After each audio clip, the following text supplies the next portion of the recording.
Sir तुम्ही आज आंदोलन केलं होतं, पायऱ्यांवर बसले होते, हे EVM मशीनसोबत काय सांगणार आहोत?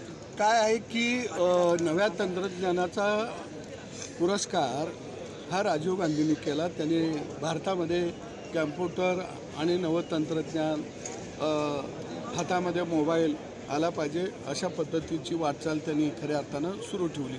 जगाचं दरवाजं खुलं झालं पाहिजे ते, आणि तिथलं चांगलं आहे ते आमच्या देशामध्ये आलं पाहिजे.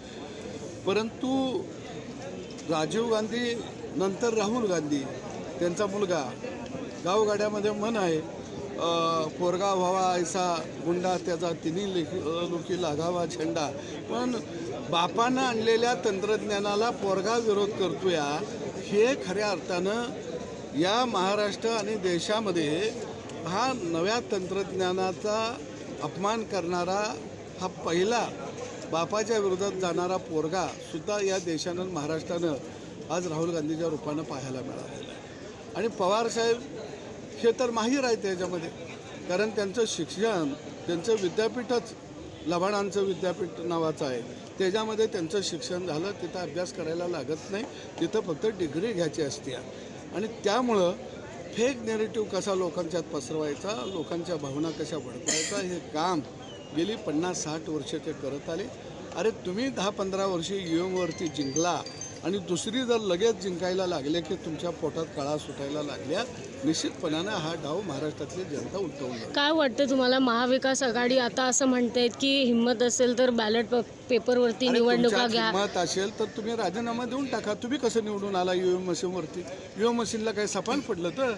तुम्ही तेवढं नग पुण्यवान आहे, रोज काशीला जाऊन आंघोळ करून येत आहे, तुम्हाला निवडून दिलं पाहिजे.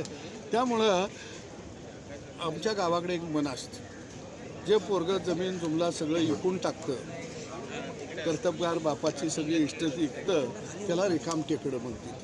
तसं आता ही गडी रिकाम टेकडं झाली. एकीकडे ह्या विषय संदर्भात त्या लोकांनी काल बहिष्कार टाकलं होतं, शपथ नाही घेतलं होतं, पण आज सगळ्यांनी शपथ पण घेतले. एक दिवसाचे जे त्यांनी प्रोटेस्ट केलं होतं, आंदोलन केलं होतं, कसं बघताय तुम्ही? काय संविधानानं सांगितलेलं आहे की निवडून आलेल्या लोकप्रतिनिधीनं पहिल्यांदा कायद्यानुसार शपथ घेतली पाहिजे. शपथ घेतल्याशिवाय त्या लोकप्रतिनिधीला मान्यता मिळत नाही. लोकमान्यता मिळाली, परंतु कायद्याची मान्यतासुद्धा त्याला लागत असते, कारण ते कायदेमंडळ आहे.